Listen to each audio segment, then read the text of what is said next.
Ilana Redstone is an associate professor in the Department of Sociology at the University of Illinois, Urbana-Champaign. Her research focuses on understanding the way that certainty drives the tendency to judge harshly, demonize, and dismiss people with whom we disagree. The fundamental problem behind political polarization, lack of civil discourse, and lack of viewpoint diversity. She is also faculty director of the Mill Institute at the newly formed University of Austin. The Institute works with educators to create classroom spaces where they can challenge settled thinking and explore contentious topics. Her book, The Certainty Trap, from Pitchstone Publishers, is forthcoming in 2024. She is also a co-author of Why We Disagree About Inequality, Social Justice versus Social Order, and Unassailable Ideas, How Unwritten Rules and Social Media Shape Discourse in American Higher Education. Her YouTube video series, Beyond Bigots and Snowflakes, has received thousands of views, and her work has been published in numerous media outlets, including the Washington Post, City Journal, Tablet, and the Chicago Tribune. Dr. Redstone received her PhD from the University of Pennsylvania. So I'm Ilana Redstone. I just want to thank ACTA for having me here and for the invitation. It's just a great opportunity to come here and be part of this event. So thank you for that.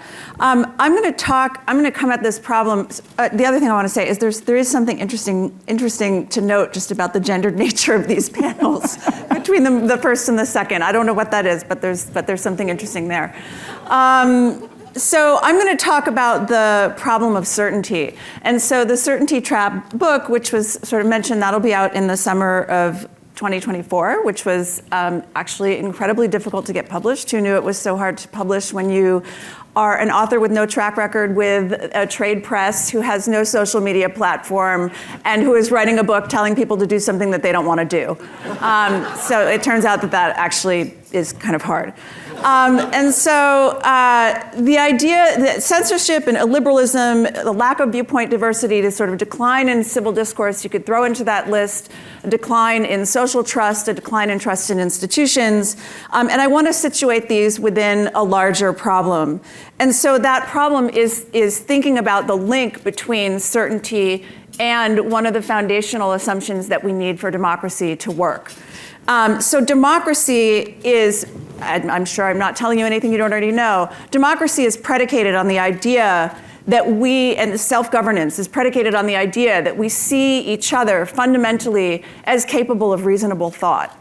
And if we decide that that is no longer the case, then we have some really, talk about uncomfortable choices. One is democracy no longer the form of governance that we want? Hopefully that's not where we end up.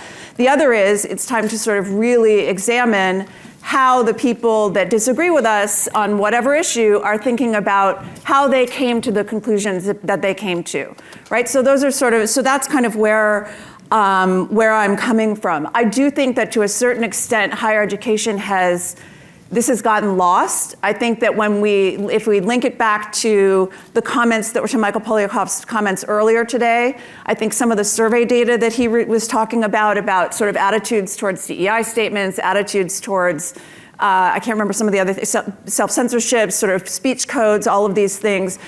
In my experience, when I talk to students, and I tend to I'm in a sociology department, so if you think higher education leans left, sociology, if you go any further left, you're going to fall off of something. So, and it's usually, I will say for whatever it's worth, it's usually, we don't have a particularly good gender balance in sociology, but it's very racially and ethically diverse, certainly far more racially and ethically diverse than this room, for example. So I do think that in my interactions with students, part of what they don't understand is this connection. Like if I say, well, offense should be, how should we treat people who are offended? Well, that should be a line that people don't cross. Okay, well, don't then tell me that what you're concerned about is political polarization, is the decline of discourse. You can't have it both ways. And so part of it, and so is I do find a different level of openness once that connection is made and when they sort of get there on their own. So I want to start with the premise, and I'm trying to be mindful of time. I want to start with the premise that the things we care about the most are morally and ethically complex. This sounds fairly uncontroversial, and it sounds like something people would just generally agree with. For me, it's something that I grew up with. It's also from my own experience just as a Peace Corps volunteer in the late 90s. But if we start with that premise, that has some really specific implications, which is that as soon as we see something as less than complicated, when we see something as easy, when we see the answers as easy, when we see the people who disagree as racist, libtards, idiots, morons in some other way, it means we're missing something. It doesn't necessarily mean that those people aren't those things, but it means we're willing to ask ourselves, how do we know what we know, and what happens if we're wrong? Right, and so that's an enormous difference. So, and that's why, when I talk about the problem of certainty, it's very much related to ideas of, for example, intellectual humility and curiosity. The difference is that it turns out we're actually not very good at recognizing when we lack intellectual humility, and by the time we realize that we lack it, we're sort of halfway there. And so what I'm saying is actually we need to pay attention to that sense that the answers are easy, that people who disagree with us are X, Y, and Z, and that's your cue to sort of examine examine your own thinking. So I'll say that the problem of certainty has two solutions. Sometimes when I talk about the problem of certainty, people get very nervous, especially in a crowd like this. They get very nervous and they think that I'm making a moral relativism argument that you can't really be sure of anything and we can't say this is good and we can't say this is bad. There's a very long answer to that question. The very short answer is that is in no way what I'm saying. What I'm saying is that the problem of certainty, which leads us to the demonization and the dismissal of people who disagree, has two solutions. One is recognizing fundamental uncertainty in the world, and that could be anything from, as Carol, I'm sure we'll talk about later, the distinction, what do we know about the relationship between gender and biology? What do we know about the causes of inequality? What do we know about the right immigration policy, right? So there's certainty in a very practical level. But the other way out of this, the other thing that certainty does is it teaches us, it lets us be very sloppy in our thinking. Right? And so it lets us be very ambiguous and very unclear about what is the principle that's driving the disagreement. And so I'll just give you an example. It's the difference between saying, let's say I'm having a conversation with somebody who doesn't think that women should be allowed to drive. And maybe I'm not super excited about this.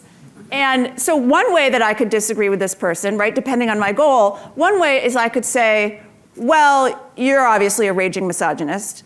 Right, this is right, like that would be, and and nothing in what I'm saying is necessarily ruling that out. But another possibility, but I might be wrong, like there may be other reasons, there may be other things going on. Another possibility is I can be very clear about what's being violated for me. So that might look like, I think women should have equal rights under the law. Or I think that everyone should have the right or the freedom to pursue their own economic potential, and I think that being allowed to drive is an important part of that. As long as I'm willing to have someone else question those principles, I'm not like the conversation can keep going. Right? And so that might look like, well, that's interesting. You think women should have equal rights under the law? Like, are there limits to that? What about the draft? Do you think women should be drafted? As long as I'm willing to sort of be questioned, unchallenged on that, the conversation can continue. And that's a very different place than where we are now. And it has very practical implications for how we talk about all of these issues in higher education. I can tell you that I talk about everything all the time with very, very liberal students, primarily. In fact, I wish I had more experience talking to conservative students, but they don't gravitate to sociology. And surprise. What I find is that if you leave the breadcrumbs close enough together, if you make this assumption, this will lead to this.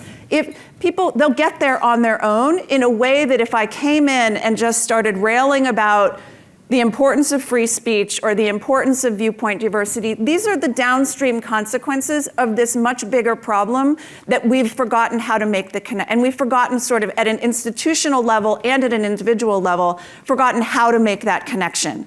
So I will stop there, and hopefully that is some useful advice.